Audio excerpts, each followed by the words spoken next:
Welcome to my channel, Adiel Israel Tours. My name is Adiel Weissman. I am a licensed tour guide here in Israel. We continue with this series in Hebron. In our last video, I showed you the tombs of the patriarchs and matriarchs of the Bible. If you missed it, I recommend you to see the episode 1 of Hebron. Today in the episode 2, I will focus on the conflict between Jews and Muslims in this ancient city. The word Hebron is derived from the Hebrew word for friend, Haber, a description for the patriarch Abraham. The Arabic al-Khalil, literally the friend, has an identical derivation and also refers to Abraham Ibrahim, whom Muslims similarly describe as the friend of God. The Jews settled in Hebron approximately 700 years before King David chose the city as his first capital. We are talking about a Jewish presence in this city for 3,800 years. Let's go for a walk to explore the place.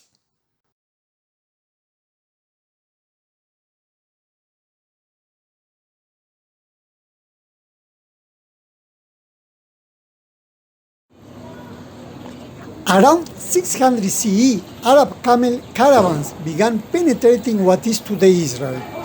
City after city was occupied by Arabs who came out of their lands with the intent to occupy the world.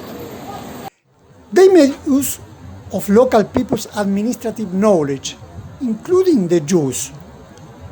From the Jews, the Arabs learned to treat holy sites with respect.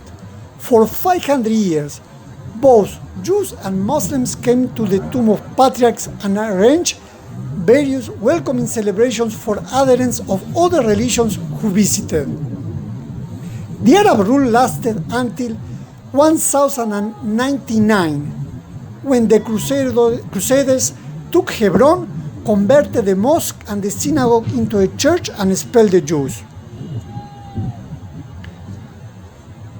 The Mamluk Muslims came to power around 1250 CE and brought a new dimension to Islam, a fundamentalist and extremist dimension that was based on the hatred of all non-Muslims. Baybars Sultan, the leader of the Mamluks, forbade Jews and Christians to enter the Machpelah cave, that is the tomb of the patriarchs. The closest the Jews were allowed to come to was the 7th step of the building, no farther. Interesting is to mention that up until the 19th century, there were Muslim scholars who were strongly opposed to turning the Machpelah cave into a Muslim prayer site, because they claimed that only Muhammad's grave was holy. The Ottoman Turks' conquest of the city in 1517 was marked by a violent pogrom, which included many deaths, rapes, and the plundering of Jewish homes. The Ottoman Empire brought an end to the Mamluk control.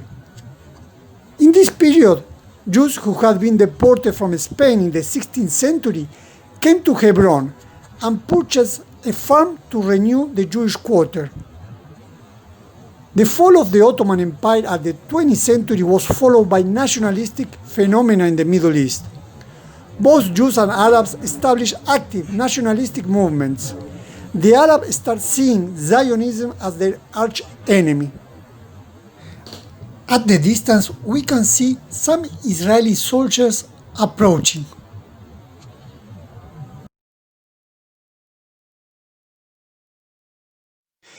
Here we can see a memorial of a couple murdered in a terrorist attack.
I continue with the story of the city.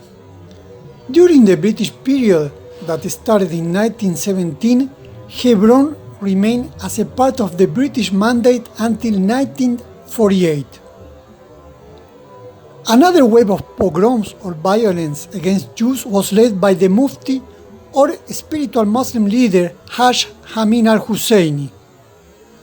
His Jew hatred made him blind and he believed every Jew should be murdered.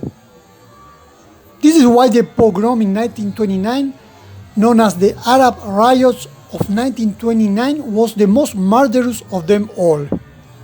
The Jewish congregation in Hebron suffered a severe blow, and at least 67 Jews, both of the established community and the new community, were butchered and tortured. Women were raped in front of their families and corpses were violated. The British also decided to forcibly move the Jewish community to Jerusalem, on the grounds that the British could no longer guarantee their safety in Hebron. It was then that the Arabs understood that violence pays.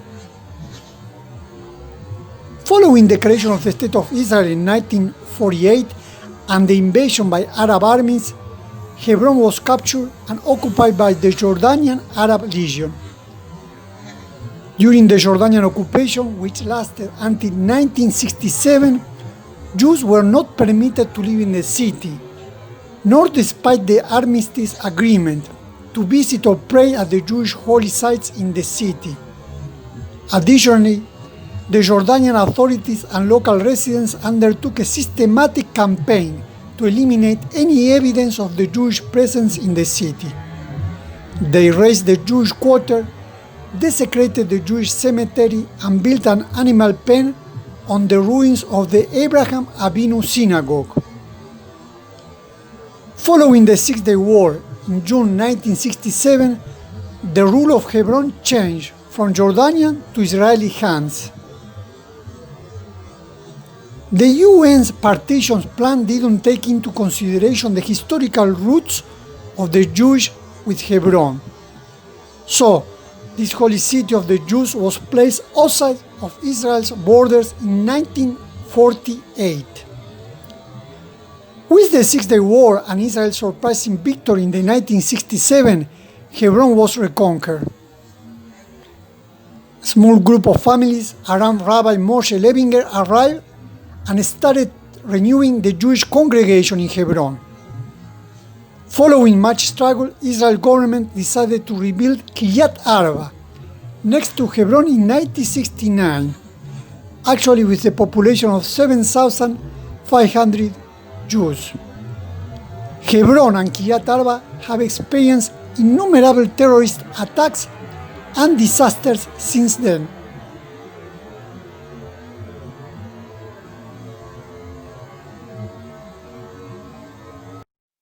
Here there is a crossing that separates both sides, where the Palestinians live and the Israelis live. We continue walking. From this lookout, we are seeing the side of the city where the Palestinians live. Hebron is located in Judea and Samaria. The international community call it West Bank. I will show you a map. Following the 1995 Oslo Agreement and subsequent 1997 Hebron Agreement between the two sides, Hebron was split into two sectors. H1, the orange area, is controlled by the Palestinian Authority, and H2, the green area, which includes the old city of Hebron, remained under the military control of Israel. Around 80% of the area was assigned to Palestinians, while 20% to Israelis. Around 120,000 Palestinians live in H1, while around 30,000 Palestinians, along with around 800 Israelis, remain under Israeli military control in H2. In some other sources, Hebron has a population of more than 200,000 Palestinians. The Palestinian police forces exercise full control over H1, which the IDF, that means the Israeli Defense Forces, is not allowed to enter unless escorted by Palestinian security forces. Since the Oslo Agreement, violent episodes have been recurrent in the city.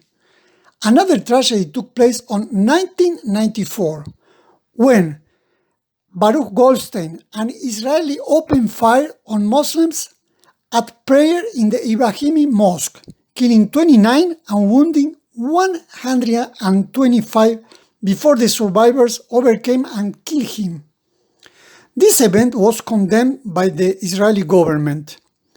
Over the period of the First Intifada and Second Intifada, the Jewish community was subjected to attacks by Palestinian militants. Hebron is one of the 3 West Bank towns from where the majority of suicide bombers originated. Palestinians claim that Israel maintains a military presence and controls various aspects of Palestinian daily life. The question of who should control the Cave of Machpelah is among the most sensitive issues in the Palestinian-Israeli conflict. Jewish sovereignty over this holy site is the guarantee that it will always be open to all religions that wish to fulfill Abraham's message of peace. I continue walking and I will show you some signs.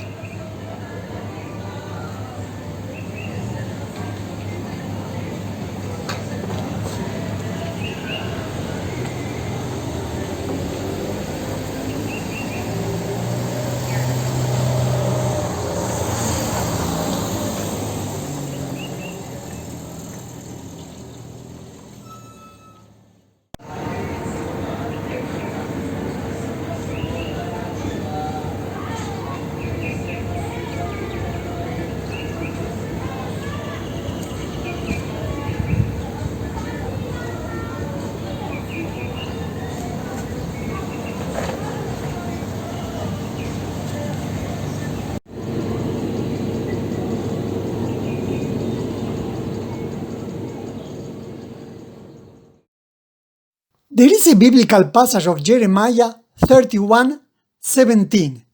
There is a hope in your future, says the Lord, and they shall come back to their own border. In the next and last episode of this Hebron series, I will show you some interesting sides of the current Jewish community of Hebron. Thank you for watching. Subscribe in my website Adiel Israel Tours and click on the bell here below to receive my future videos. Give a like and share with your friends. Shalom from Israel.